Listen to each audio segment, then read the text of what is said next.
एक बार प्रोग्राम कराया था 2017-18 में शायद, वहाँ तो बड़ी सी है क्या छोटी सी उसी में टेंट लगा के ऊपर के नीचे जो है टूटे बिछा दिए गए।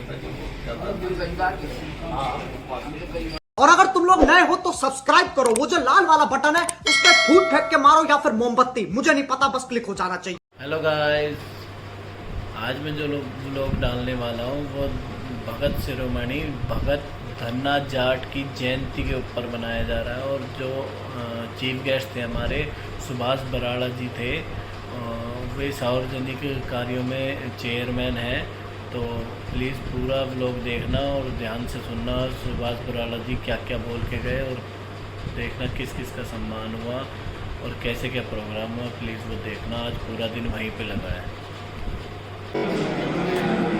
सभी महानुभावों को आज जो यहाँ पे सर छोटूरा भवन में आए उन सबका आने पे मैं स्वागत करता हूँ।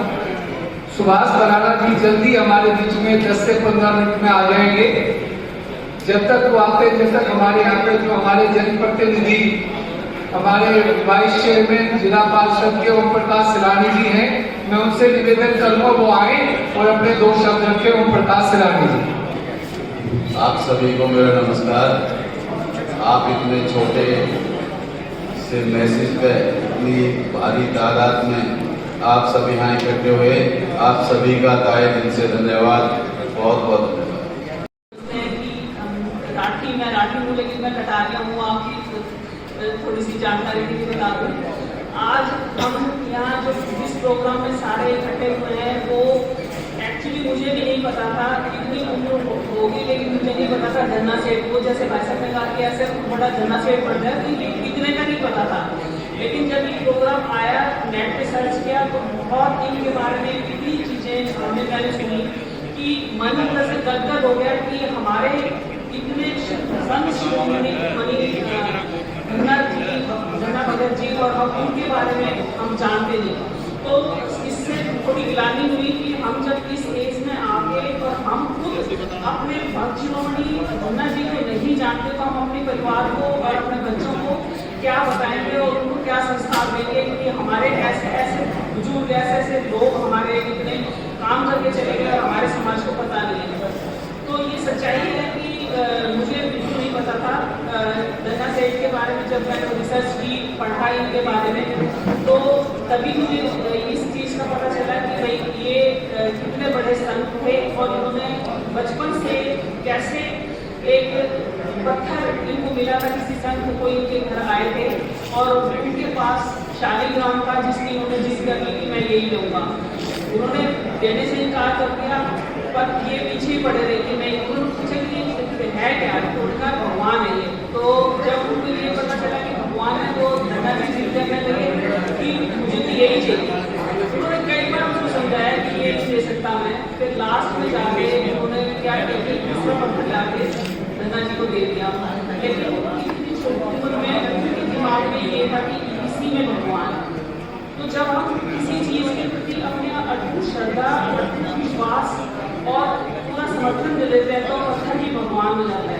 इसी तरह इनकी भक्ति दिनों दिन बढ़ती गई और इन्होंने बहुत जाके आगे संतों का समागम किया, संतों के संपर्क में रहे और बहुत सारी चर्चाएं हैं इनके बारे में, जो कि मैं अब आपको मैं बता नहीं सकती, पर बहुत इंटरेस्टिंग है इनके बारे में पढ़ना, इनके बारे में जानना। और आज मैं बहुत खुश हूँ कि इस जयंती के अवसर पे आखिर में जाके कम से कम हमें इस उम्र में ये पता चला कि हमारे संत शिरोमणि धन्ना भगत जी एक इतनी समाज के लिए ऐसा ही नहीं कि सिर्फ भक्त थे, इन्होंने बहुत काम किया समाज के लिए, धर्मशालाएँ बनवाई, एजुकेशन के लिए किया। वो सब चीज़ें आज मैं सोचती हूँ कि हमें नहीं पता। तो आप लोग जितने लोग आए हैं उनसे मेरा विनम्र आग्रह है कि हमारे जो बच्चे हैं उनको भी इनके बारे में जरूर जानकारी दें। और हम आज पहली बार भी यहाँ इस तरह से ये जयंती मना रहे हैं। हम हमेशा इनको इस तरह से हर साल ये जयंती मनाते रहें और सारे भाई इसी तरह, भाई बहनें इसी तरह आए और कहीं से इनको वही सम्मान दें जो इन्होंने हमें इस इस समाज के लिए इतना करके गए हैं, उसके लिए हम इन्हें इनकी शुक्रगुजार हैं और इनकी सफाई पर राष्ट्र पर चले। धन्यवाद।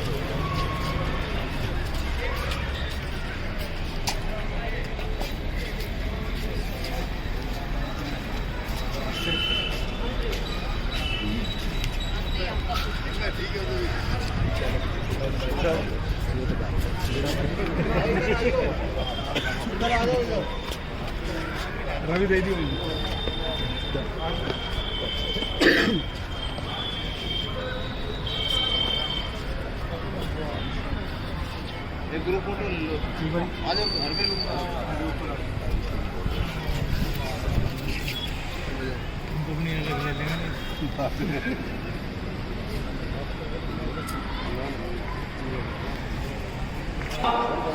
बहुत बहुत स्वागत। मैं सभी से अनुरोध कृपया स्टैंड में अपने जो विजिट के लोग हैं, श्री अनूप पटेल, श्री मनीष गारोड़ी, श्री अपने हमारे जिला अध्यक्ष गाड़ी टक्कर की हैं। अब मैं अनुरोध करूंगा कि विराट साहब से कृपया करके आदरणीय भगत धन्ना जाट जी के चरणों में पुष्प अर्पित करेंगे।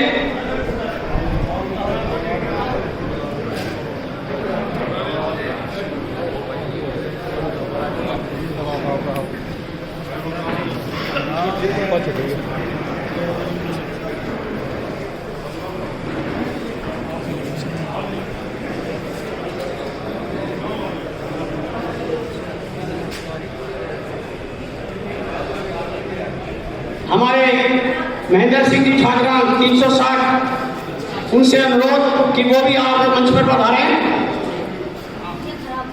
श्री राष्ट्र दहिया जी वो भी मंच अध्यक्षता केस में होगी चौधरी महेंद्र सिंह ठाकरा जी। अध्यक्ष जी, मैं इस कार्यक्रम को सुचारू रूप से चलाने के लिए आपसे इजाजत लेना चाहता हूँ।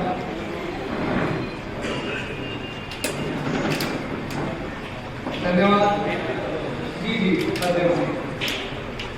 आज के इस कार्यक्रम में आए मेरे पिता तुल्य बुजुर्गों, वे उनके साथ आए मेरी बहनों और मेरे युवा साथियों, आप सभी को मेरा हाथ जोड़ करके पहले राम राम।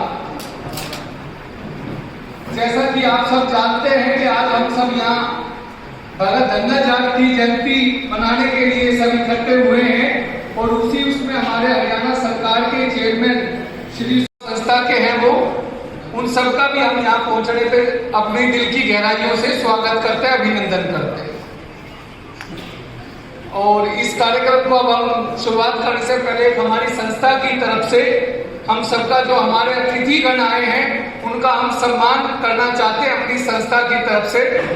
मैं इस कर्म में आगे बढ़ते हुए बोलना चाहूंगा कि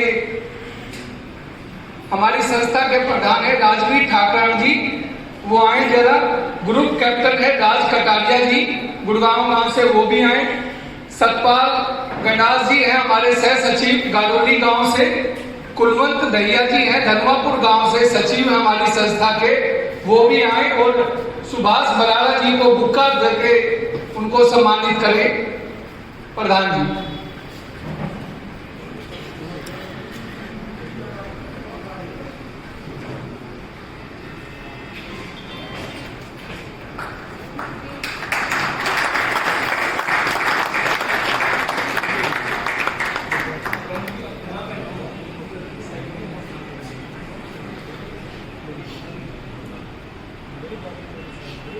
धन्यवाद प्रधान जी। अब हम अपने सुभाष बराला जी को संस्था की तरफ से शॉल दे के सम्मानित करना चाहते हैं। इस क्रम में ओम प्रकाश ठाकरान जी हैं हमारे, वो आए। धर्मवीर कटारिया जी हैं, वो आए। भूप सिंह कटारिया हैं, वो आ जाए। और जगमाल सिंह कटारिया। ये सबसे बड़ा निवेदन है।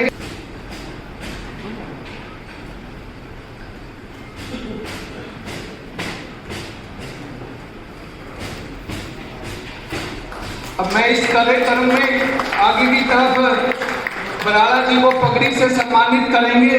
हमारे अमरनाथ तेवतिया जी, रामफल शौकीन जी, वीरेंद्र सरपंच दौलताबाद से, वो भी आ जाए। अमरनाथ तेवतिया जी, रामफल शौकीन जी, वीरेंद्र सरपंच जी, वो आए और बराला जी को पगड़ी बांधकर सम्मानित करें। एसीपी स्वरूप सिंह जी भी, बस वो एक रखा हुआ था संस्था से। और मैं अब इसी क्रम में अगले उसके लिए जो हमारी संस्था की तरफ से मुख्य अतिथि जी को एक मोमेंटो भेंट किया जा रहा है, उसमें भी हमारे राजवीर ठाकरान जी, प्रोफेसर श्याम सिंह जी, सतवीर सहरावत है जो हमारे सर छोटूराम संस्था के प्रिंसिपल हैं, विनोद दहिया जी, वो आए और बराला जी को मोमेंटो देकर उनको सम्मानित करें। और मैं भी संस्था में एक छोटे से कार्य पे हूं, मैं भी उस टीम में साथ मिलकर उनको सम्मानित करूंगा।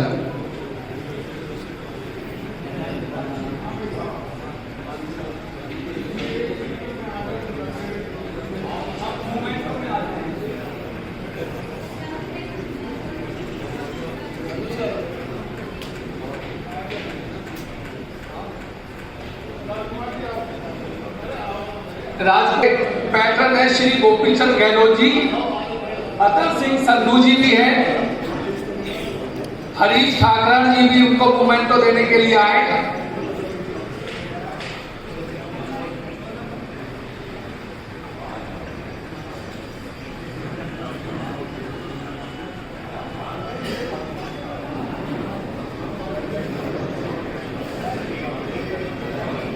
सतवीर सहरावत जी जो हमारे स्कूल के प्रिंसिपल हैं, उनसे भी मेरा निवेदन है, सतवीर सहरावत जी भी आए।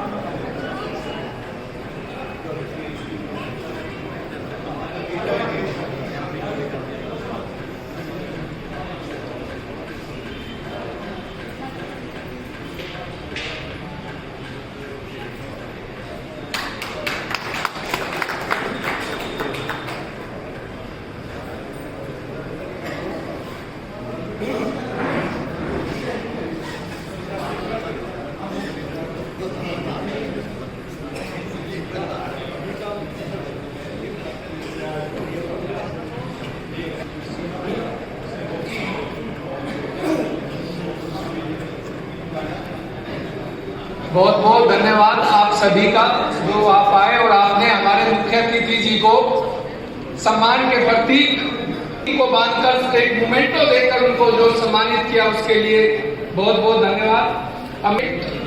आप से हमारी बहन जी है रमा राठी जी, उनसे निवेदन करूंगा कि उनके साथ में आए हमारी बहन जी श्रीमती गार्गी कक्कड़ जी को भी सम्मानित करें शोल देकर उनके साथ में।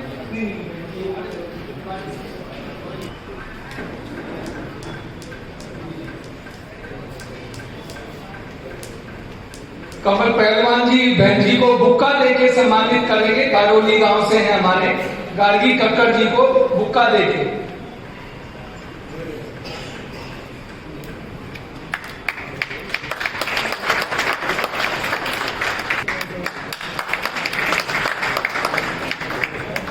सरकार ने एक बहुत अच्छी पहल की है कि हमारे जाटों के भक्त धन्ना जाट जिसकी जयंती का सरकार ने अपने सतर राज्य स्तर पर इतने बड़े स्तर पर मनाने की पहल की है, उसके लिए भी हम हरियाणा सरकार का अपने समाज की तरफ से धन्यवाद करते हैं।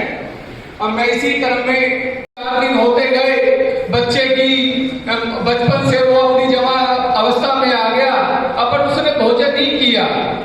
एक दिन भगवान श्री कृष्ण खुद उसके सामने आए और उसने जो बाजरे की रोटी थी, उस बाजरे की रोटी में से उन्होंने रोटी खाई तो उस बच्चे ने कहा कि भगवान आप आए ना, मेरी जिद के आगे, मेरी भक्ति के आगे।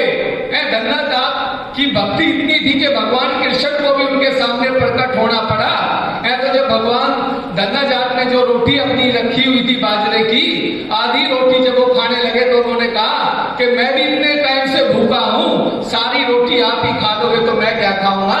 भगवान ने उसमें से आधी रोटी उस बालक, उस भगत धन्ना जाट को दी, वो उन्होंने खाई।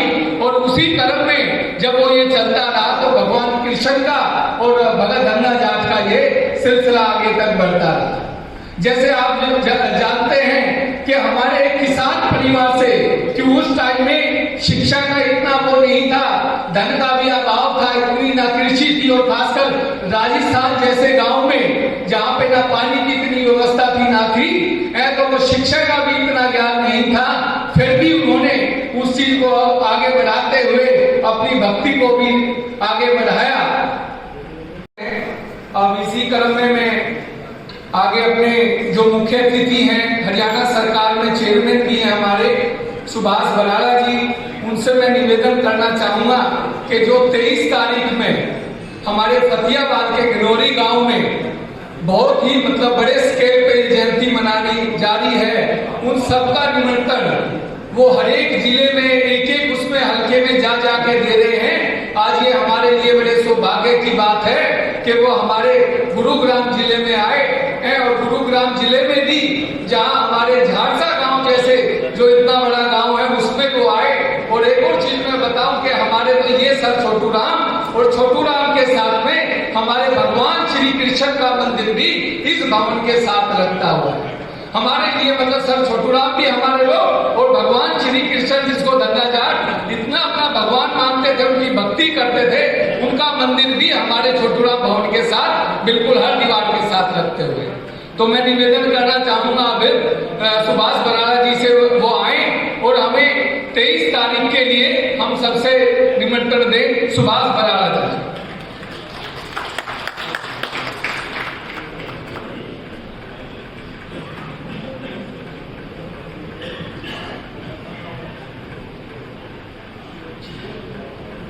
आज के इस कार्यक्रम की अध्यक्षता कर रहे आदरणीय चौधरी महेंद्र सिंह ठाकरान जी, प्रधान 360, आदरणीय चौधरी गोपीचंद जी गहलोत, पूर्व डिप्टी स्पीकर, आदरणीय गार्गी कक्कड़ जी, रमा राठी जी, सुमन जी, राजकुमार सहरावत जी, अनूप सिंह जी, सुभाष दिया जी, राजवीर ठाकरान जी, प्रीतम जी, और मंच के ऊपर और मंच के सामने उपस्थित समाज की सरदारी, नौजवान साथियों, बुजुर्गों के नाम सर्वप्रथम मैं आप सबसे एक आग्रह करूँगा, बहुत देर से आप बैठे हो क्योंकि 10 बजे का समय था, थोड़ी सी सुस्ती आई होगी, तो जयकारा लगा करके धन्ना भगत जी का सुस्ती को थोड़ा सा सुस्ती में बदल लेंगे। धन्ना भगत जी की जोरदार नारा है। मेजर साहब पूरी ताकत लगा के बोले हैं सब लोग, एक बार फिर बोलेंगे धन्ना भगत जी की, भारत माता की। आज मेरे लिए बड़ी खुशी की बात है कि गुरुग्राम के अंदर वैसे तो बहुत सारे कार्यक्रमों में आना हुआ है, लेकिन सामाजिक रूप से आज दूसरी बार विशेष रूप से जाट समाज के बीच में आना हुआ है। एक बार पहले कार्यक्रम किया था, तो शायद दूसरा भवन देखना, वहाँ सेक्टर 4 में भी कार्यक्रम किया था, उसमें मेरा आना हुआ था, लेकिन वो पूरी तरह से सामाजिक कार्यक्रम था। ये कार्यक्रम सामाजिक के साथ साथ इसमें हमारी धार्मिक भावना भी जुड़ी और आप सब लोगों के जो दर्शन करने का आज इस मकसद से जो अवसर मुझे मिला इसके लिए मैं जहां आप सब लोगों का तो धन्यवाद करता ही हूं, आप सब का तो मैं अभिनंदन करता ही हूं और मैं दूसरा धन्यवाद करूंगा हरियाणा प्रदेश के मुख्यमंत्री जी का कि जिन्होंने धन्ना भगत जी की जयंती सरकारी स्तर पे मनाने का जो उनका सभी संतों को सम्मान देने का ऐलान था, उसी कड़ी में ये अपनी बात को उन्होंने पूरा किया और 23 अप्रैल को जो कार्यक्रम होगा आज उसके निमंत्रण के लिए मुझे आपके बीच में आने का अवसर प्रदान किया। देखिए कोई छोटी बात नहीं है हमारे समाज के लिए कि इतने बड़े संत हमारे समाज के अंदर हुए और संत तो सभी समाज के होते हैं, लेकिन फिर भी जब इस प्रकार के संदर्भ में चर्चा आती है तो जात की भी बात होती है, बरादरी की भी बात होती है, इसमें कहीं कोई दो राय नहीं। क्योंकि जब देश की रक्षा सुरक्षा की बात आती है या फिर पुराने समय में दिल्ली की सुरक्षा की बात आती थी तो फिर एक बात इतिहास के माध्यम से सुनने पढ़ने को मिलती है कि जाट समाज को दिल्ली के आसपास इसीलिए बसाया गया था कि वो पराक्रमी थे, वो बड़े से बड़ा बलिदान देने में कभी नहीं हिचकते थे और ये उसी का परिणाम है कि आज दिल्ली के चारों तरफ तो जानकारी मिलती है इतिहास के माध्यम से जाट समाज रहता है और हमारे समाज के महानुभाव ने हम सब लोगों को ध्यान है, चाहे छोटू राम जी की बात करें, उसके बाद चौधरी देवीलाल जी की, चौधरी चरण सिंह की, चौधरी बंसीलाल जी की, ऐसे हरियाणा प्रदेश में राजनीतिक ताकत के रूप में भी उन्होंने अपना काम करके दिखाया है। और दूसरा, अगर हम थोड़ा सा और पीछे जाए, चाहे महाराजा सूरजमल जी की बात करें, महाराजा रणजीत सिंह जी की बात करें, महाराजा नाहर सिंह जी की बात करें, कितने ही ऐसे उदाहरण हम सब लोगों के सामने हैं। लेकिन एक बात जरूर ध्यान में आती है इसके साथ साथ कि हमने हमारे वीरों को, हमारे महान पुरुषों को, हमारे राजनीतिक नेतृत्व को तो खूब याद किया है, एक बार नहीं अनेकों बार याद किया है। लेकिन कई बार इस बात के लिए भी थोड़ा सा दुख होता है कि जिनकी वजह से हम सब लोग, जिनका आशीर्वाद लेकर के हम सब लोग, जिन महात्मा और सब पुरुषों का आशीर्वाद लेकर के हमेशा से आगे बढ़ने की प्रेरणा लेते हैं, कई बार लगता है कि हम उनको बुलाने की तरफ जा रहे हैं। इसी प्रकार से अगर सामाजिक काम के अंदर नाम देखा जाए, सेठ छज्जू राम जी समाज के काम में इस देश के अंदर बहुत बड़ा नाम हुआ है। अगर आज चौधरी छोटू राम जी की मूर्ति के ऊपर माल्यार्पण करते हुए हम सब लोग गर्व महसूस करते हैं, तो उन छोटू राम जी को भी इतना महान बनाने में बहुत बड़ा योगदान सेठ छज्जू राम जी का था, बहुत बड़ा योगदान। और उन्होंने अपने हरियाणा से लेकर के और कलकत्ता तक पता नहीं कितने इस प्रकार के संस्थान खड़े किए थे, जहां पर कुछ समय जरूरतमंदों को शिक्षा प्राप्त होती थी और ना केवल अपना जीवन यापन करने का उन लोगों को सहारा मिलता था, बल्कि चौधरी छोटू राम जी की तरह देश और समाज के लिए बड़े बड़े काम करने का भी मौका मिला। तो इस प्रकार के जब महापुरुष हमारे बीच में, तो राजनीतिक क्षेत्रों को याद करना बड़ी अच्छी बात है। उन्होंने अपने अपने तरीके से समाज में अपना योगदान दिया, देश की राजनीति में अपना योगदान दिया, देश और प्रदेश के विकास में अपना योगदान दिया। लेकिन हमारे देश के लिए हमारी संस्कृति सबसे बड़ी चीज है। अगर हमारे देश के सामने से हमारे जो महान पुरुष हैं, हमारे संत महात्मा देवी देवता, हमारे जो भी पूजनीय,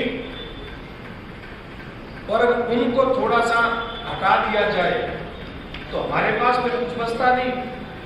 आज अगर भारतवर्ष की बात करते हैं, पूरी दुनिया के अंदर जो सिरमौर कहलाया है वो हमारे सांस्कृतिक विरासत के कारण से कहलाया। हमारे देश को पूरी दुनिया के अंदर अगर विश्व गुरु का कभी दर्जा मिला था तो इसी कारण से मिला था।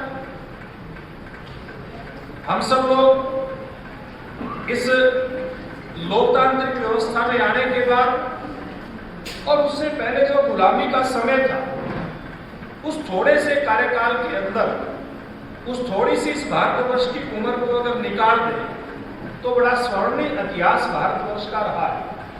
मैं ये बात इसलिए कहना चाहता हूं कि हम उस संस्कृति के ध्वजवाहक हैं जिसने कभी पूरी दुनिया का नेतृत्व किया था, और आज फिर वही दमखम हमारे देश के अंदर है, हमारे समाज के अंदर है, क्योंकि हम लोग इस प्रकार के महान पुरुषों को उनका अनुसरण करते हुए आगे बढ़ते हैं, जिन्होंने भक्ति काल जैसा जो विपरीत समय इस देश के लिए था, जिस समय में देश गुलामी के दंश को झेल रहा था, देश किस प्रकार से हिंदुओं का जो धर्मांतरण हो रहा था, औरंगजेब जैसे जो दुष्ट राजा इस देश के अंदर थे, वो जब तक सवा मन जनेऊ ना उतार करके हिंदुओं का धर्मांतरण ना करवा ले तब तक उनको चैन नहीं आता था। वो कार्यकाल, वो दंश हमारे भारतवर्ष की संस्कृति ने देखा है, झेला है, और वही वो दौर था जब इस विपरीत दिशा में, इस विपरीत परिस्थितियों में समाज को दिशा देने के लिए अलग अलग स्थान पर अलग अलग महान पुरुषों ने जन्म लिया। समाज के अंदर जो जात पात का जहर था, जो घृणा थी, उसको खत्म करने के लिए संत महात्माओं ने जन्म लिया। जिस प्रकार से प्रभु रामानंद जी की चर्चा हमारे अजीज मन संचालक कर रहे थे, वो इस प्रकार के महात्मा थे, इस प्रकार के महान पुरुष थे जिन्होंने काशी के अंदर जन्म लिया था। और धन्ना भगत जी की बात करें, रविदास जी की बात करें, संत कबीर जी की बात करें, इस प्रकार से समाज के अलग अलग वर्ग जिन महान पुरुषों को आज याद करते हैं, उनके गुरु रामानंद जी थे। इसलिए एक बात उस समय हमें ध्यान में आनी चाहिए कि जिस प्रकार की जात व्यवस्था हमारे समाज के अंदर खड़ी कर दी गई, जिसका कोई स्थान नहीं था, क्योंकि पंडित रामानंद जी के जो शिष्य थे वो जाट भी थे, वो चरमकार भी थे, और संत कबीर जी के बारे में तो बहुत सारी इस प्रकार की चर्चाएं हैं। वो इनको जुलाहा के घर में पैदा हुआ बताता है, लेकिन इतिहास में अगर जाएंगे तो कुछ कहानी और भी हमें सुनने पढ़ने को मिलती है कि किस प्रकार से नदी के अंदर से पुष्प के ऊपर एक बूंद के रूप में संत कबीर दास जी का जन्म हुआ था। और ये भक्ति काल था। जैसे मैंने बताया कि मुगलों के कार्यकाल के अंदर, मुगलों के राज के अंदर किस प्रकार से हमारे समाज का मनोबल तोड़ा जाए, किस प्रकार से समाज के अंदर घृणा का भाव पैदा किया जाए, ये वो दौर था। और उस दौर के अंदर इस प्रकार के संत महात्माओं को जो मार्गदर्शन दिया था वो रामानंद जी ने, उस मार्गदर्शन के कारण से हमारे समाज के अंदर फिर से चेतना का उदय हुआ था, फिर से हमारे समाज के अंदर दोबारा से मिलकर के आगे बढ़ने का एक भाव पैदा हुआ था।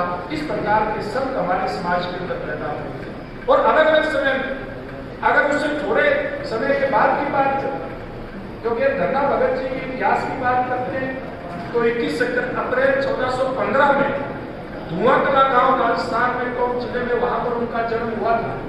किस प्रकार से एक साधारण से जाट परिवार में उनका जन्म होता है, और फिर कुछ उदाहरणों के माध्यम से पूर्व के वक्ताओं ने बताया, उस बात के ऊपर नहीं जाऊंगा।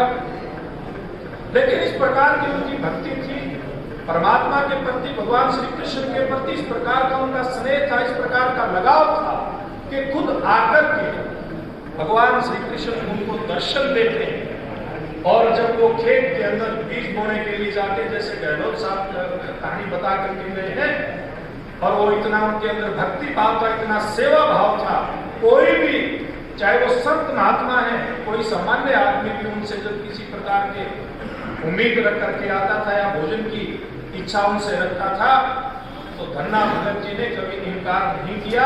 यहाँ तक कि जो बीज खेत में बोने के लिए गए थे, तो साधु महात्मा सामने से आके दिखाई देते हैं तो भोजन के रूप में उसको अर्पित कर देते हैं और खेत के अंदर ईश्वर की कृपा से बिना बीज के ही खेती उपजती है।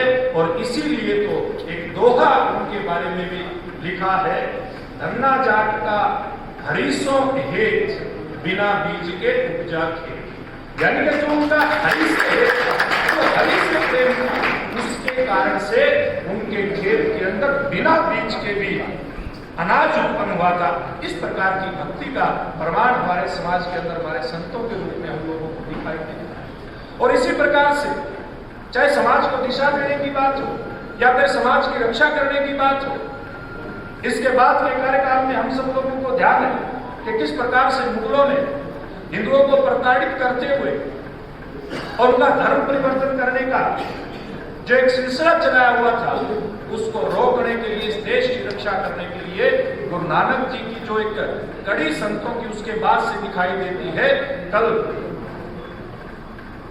कल हिंद की चाकर गुरु तेग बहादुर जी की जयंती थी, जिन्होंने खुद को भी इस धर्म और देश के ऊपर बलिदान कर दिया था, पूरे परिवार को बलिदान कर दिया था। गुरु गोविंद सिंह जी से जब पूछा गया था कि सबसे बड़ा बलिदान किसका हो सकता है समाज को बचाने के लिए, तो अपने पिता गुरु तेग बहादुर जी से कहते हैं कि आपसे बड़ा बलिदान कोई नहीं हो सकता। ये वही भारत भूमि है जिसमें पिता को भी वार दिया जाता है अपने समाज के लिए, धर्म के लिए, और 4-4 पुत्रों को भी वार दिया जाता है। ये वही धरती है जब जीव जंतु और वनस्पति के ऊपर संकट आता है, तो फिर जीव जंतु और जो कि हम सब लोग, हमारी जो संस्कृति है, हम पूरी दुनिया को परिवार मानते हैं, वसुधैव कुटुंबकम की बात करते हैं और सर्वे भवन्तु सुखिनः सर्वे सन्तु निरामयाः सर्वे भद्राणि पश्यन्तु मा कश्चित् दुःखात् भाव से आगे बढ़ते हैं। यानी कि हम लोग ना केवल प्राणी मानव मात्र की कल्याण की कल्पना करते हैं, बल्कि जीव जंतु और वनस्पति में भी हम आत्मा को मान करके चलते हैं।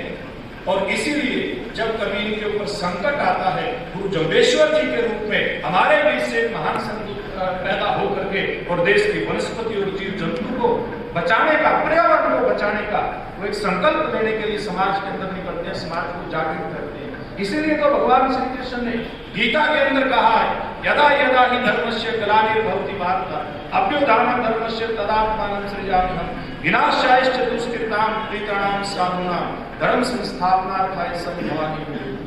भगवान श्री कृष्ण कहते हैं कि जब जब इस धरती के ऊपर पापियों का प्रभाव बढ़ता है, पाप बढ़ता है और सज्जन पुरुषों की हानि होती है, यानी कि धर्म का नाश होता है, तो उन पापियों को नष्ट करने के लिए और संत जनों को तारने के लिए, धर्म की स्थापना करने के लिए मैं किसी न किसी रूप में इस धरती के ऊपर जन्म लेता हूं। ये बात हम सब लोगों के लिए मान करके चलनी चाहिए।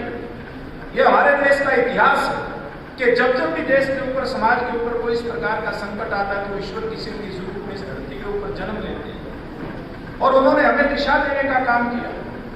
तो धन्ना भगत जी भी इसी प्रकार की एक महान हस्ती थी, महान विभूति थे, जिन्होंने बाल्यकाल में ही प्रभु को पाने का काम किया था। और उसके बाद जब उनको आदेश हुआ कि धुआंकला से जाकर के आप काशी के अंदर विद्या अध्ययन करिए, तो काशी में गुरु रामानंद जी के पास गए थे, जहां पर गुरु कबीरदास जी, रविदास जी, इनके सत्संग में उन्होंने अपना आगे का ज्ञान प्राप्त किया था और इस समाज को उस विपरीत दौर के अंदर दिशा देने का काम किया था।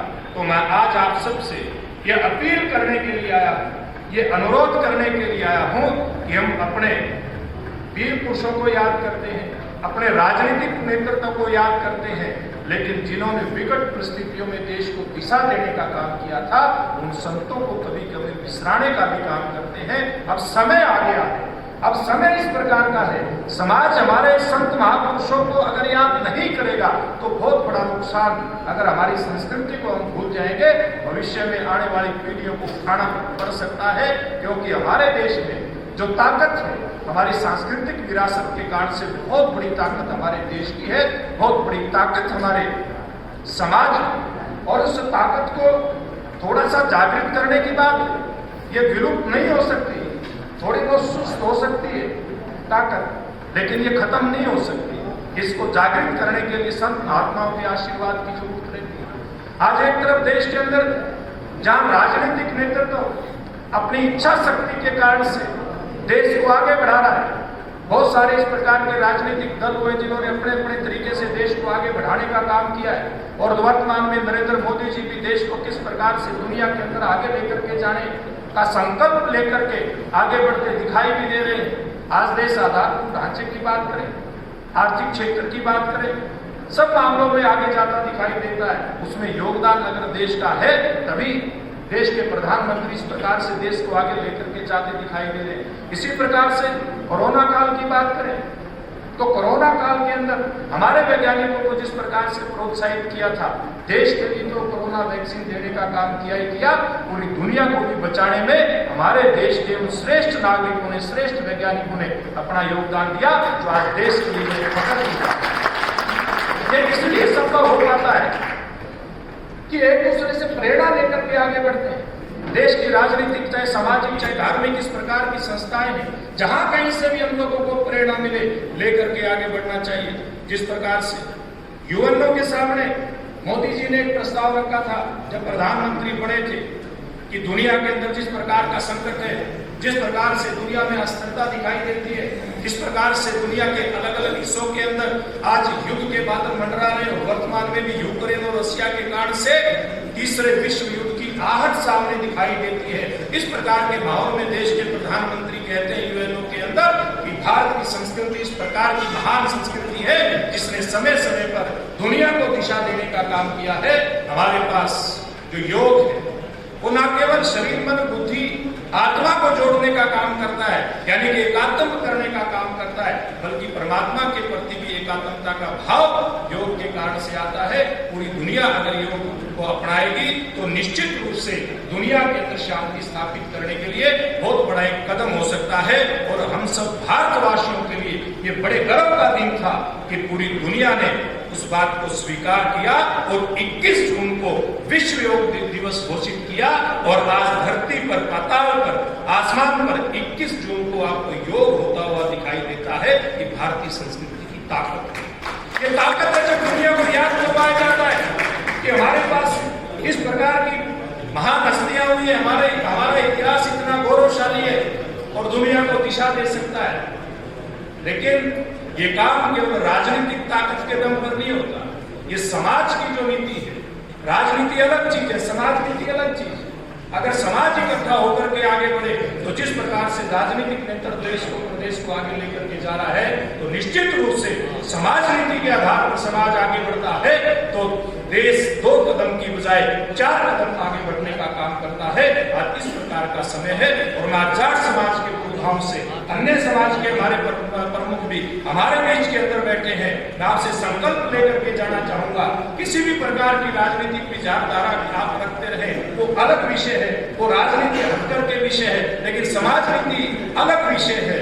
अगर हम सब लोग मिल करके हमारे पुराने जितने भी हमारे इस प्रकार की आस्था के, चाहे वो स्थान रहे, उस आस्था के केंद्र रहे, आस्था के व्यक्तित्व रहे, उनको अगर याद करेंगे तो निश्चित रूप से एक मजबूत समाज के निर्माण में हम अपना योगदान देने में कामयाब रहेंगे। क्योंकि आज राजनीति के कारण से समाज के अंदर कई तरह की अलग अलग प्रकार की दिशाएं, धाराएं दिखाई देने लग जाती हैं।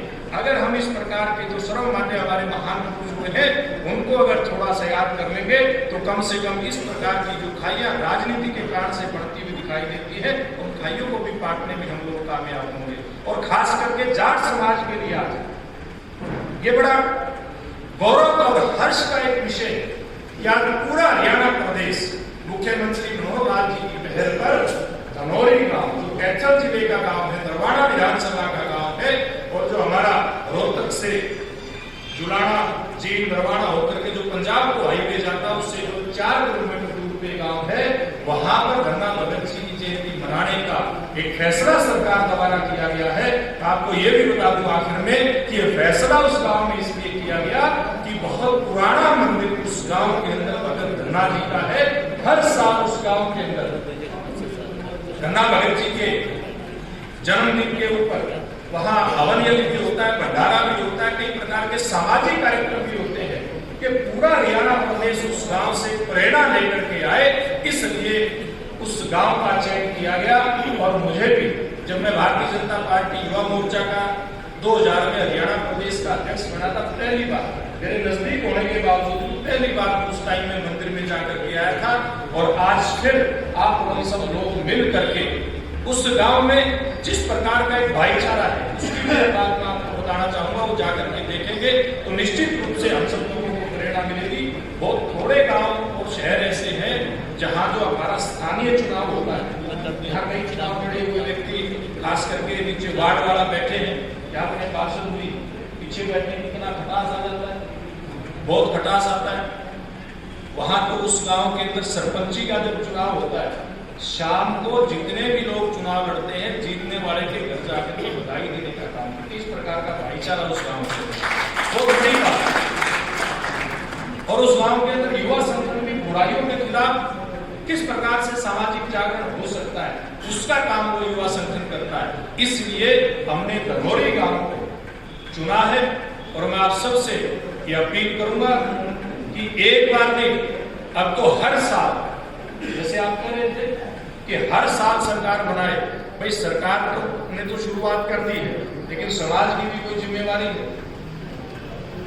समाज की जिम्मेवारी को हम सब लोगों को पकड़ना पड़ेगा। जो काम सरकार का सरकार करे, समाज का काम सरकार करेगी, तो फिर समाज के काम के अंदर दिक्कत आनी शुरू हो जाएंगी। ये तो अच्छी बात है कि एक परंपरा की शुरुआत हुई है, लेकिन हमें पूरे तौर पे सरकार के ऊपर इस प्रकार के कार्यक्रमों को नहीं छोड़ना चाहिए। और हर साल किसी न किसी रूप में यहाँ पर गुरुग्राम में भी भगत धन्ना जी की जयंती मनाई जाए, ये काम मैं कहता हूँ शुरुआत इस बात की होनी चाहिए। बड़ा दिल्ली के आसपास का राष्ट्रीय राजधानी क्षेत्र का जो जाट समाज है खास करके बड़ा मजबूत है। हर मामले में आप किसी भी प्रकार की सेवा के काम उसमें शुरू कर सकते हैं और ये होना ही चाहिए। और मैं अंत में फिर आप सब लोग इतनी बड़ी संख्या में इस कार्यक्रम के अंदर आए, इस बैठक के अंदर आए, मैं आप सबका दिल की गहराइयों से धन्यवाद जहां करता हूं, वहां ये अपील भी करता हूं कि जो 3 दिवसीय कार्यक्रम है धन्ना भगत जी की जयंती का, 21 तारीख को उनके जन्मदिन के अवसर पर गांव के अंदर हवन किया जाएगा, भंडारा लगाया जाएगा, शाम को भजन संध्या होगी। इसी प्रकार से 22 तारीख को भी होगा कार्यक्रम और 23 तारीख को बड़ा कार्यक्रम होगा, जिसमें कार्यक्रम की अध्यक्षता हरियाणा प्रदेश के मुख्यमंत्री मनोहर लाल जी करेंगे। और मुझे इस बात को बताने में बड़ा हर्ष होता है कि हमने निमंत्रण दिया था देश के उपराष्ट्रपति श्रीमान जगदीप धनखड़ जी को, जो लंबे समय से आपके गुड़गांव में भी रह करके गए हैं, वो इस कार्यक्रम में मुख्य अतिथि के रूप में हमारे बीच में उपस्थित होंगे। एक बहुत बड़ा भव्य कार्यक्रम आप सब लोगों के सहयोग से होने जा रहा है। इसलिए मैं आपसे अपील करता हूँ कि जितनी भी संख्या में, बेशक ये दूर पड़ता हो, आप लोग पहुंच सकते हैं, उतने महानुभावों को पहुंचना चाहिए, क्योंकि इस कार्यक्रम से प्रेरणा हम सबको ले करके और भविष्य में कैसे समाज को आगे लेकर के जाने में अपना हम योगदान दें, इस बात की प्रेरणा वहां से लेकर के आएंगे तो सब लोगों को अच्छा लगेगा। आप सब इतनी बड़ी संख्या में यहाँ पर आए और खास करके जो इसके आयोजन में जो टीम लगी थी, मैं उस टीम का बहुत बहुत धन्यवाद करता हूँ। इस प्रकार की जो महान हस्तियां गुरुग्राम की हैं, उसके दर्शन करने का मुझे अवसर उपलब्ध हो रहा है। बहुत बहुत धन्यवाद। फिट आपकी पूरा कुलदीप राय परिवार है जी। तो साइकिल जो है ना जी, सबसे ज्यादा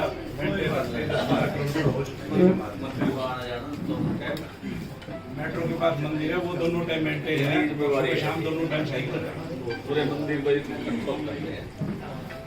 बहुत अच्छा मंदिर है। मराना साहब हल करो इस चीज का बहुत ज्यादा।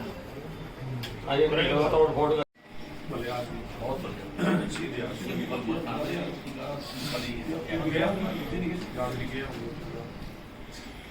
आते ही नहीं लेट तो वही बेस्ट था। कई बार एक बार प्रोग्राम कराया था 2017-18 में शायद, बड़ी सी हम क्या उधर छोटी सी उसी में टेंट लगा के ऊपर के नीचे जो है टूटे वाटे बिछा दिए गए